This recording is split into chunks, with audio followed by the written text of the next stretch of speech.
আসসালামু আলাইকুম। টমেটোর সিজনে কাঁচা টমেটো দিয়ে যদি চাপা শুটকির এই মজাদার ভর্তাটি একবার করে খান, সেক্ষেত্রে কিন্তু আপনারা প্রায় প্রতিদিনই এই ভর্তাটি করে খাবেন।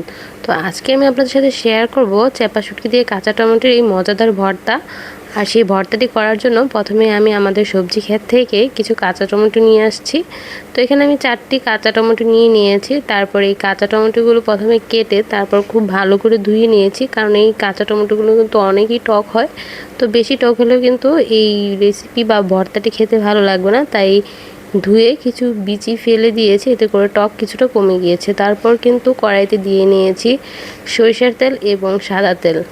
এর মধ্যে কিছু পেঁয়াজ কুচি দিয়ে একটু ভেজে নিয়ে তার মধ্যে দিয়ে দিয়েছি 5টি চাপা শুটকি। চাপা শুটকিটি পেঁয়াজের সাথে একটু ভেজে নিয়ে এর মধ্যে দিয়ে দিয়েছি 1 চামচের মতন রসুন বাটা। রসুন, শুটকি এবং পেঁয়াজ তেলের মধ্যে একটু ভেজে নিয়ে এর মধ্যে পানি দিয়ে দিয়েছি। তারপর দিয়ে দেব গুঁড়ো মশলা। তো এখানে দিয়ে দিয়েছি স্বাদ অনুযায়ী লবণ, 2 চা চামচ পরিমাণ মরিচ গুঁড়ো এবং 1/2 চা চামচ পরিমাণ হলুদ গুঁড়ো। তারপর সবগুলো মশলাকে একসাথে খুব ভালো করে কষিয়ে নেব যতক্ষণ না পর্যন্ত উপর থেকে তেল ছেড়ে আসে। তেল ছেড়ে আসলে এর মধ্যে দিয়ে দিব কাঁচা টমেটোগুলো, যেগুলোকে আমি কেটে ভালো করে ধুয়ে নিয়েছিলাম টক কমানোর জন্য।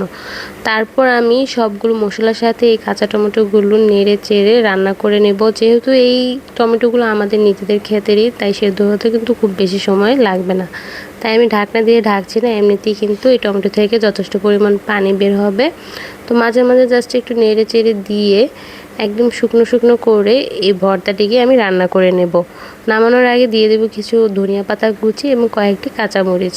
তারপর একটু নেড়ে চেড়ে নামিয়ে নিলেই কিন্তু মজাদার এই চাপা শুটকি দিয়ে কাঁচা টমেটোর ভর্তাটি খাওয়ার জন্য রেডি হয়ে যাবে।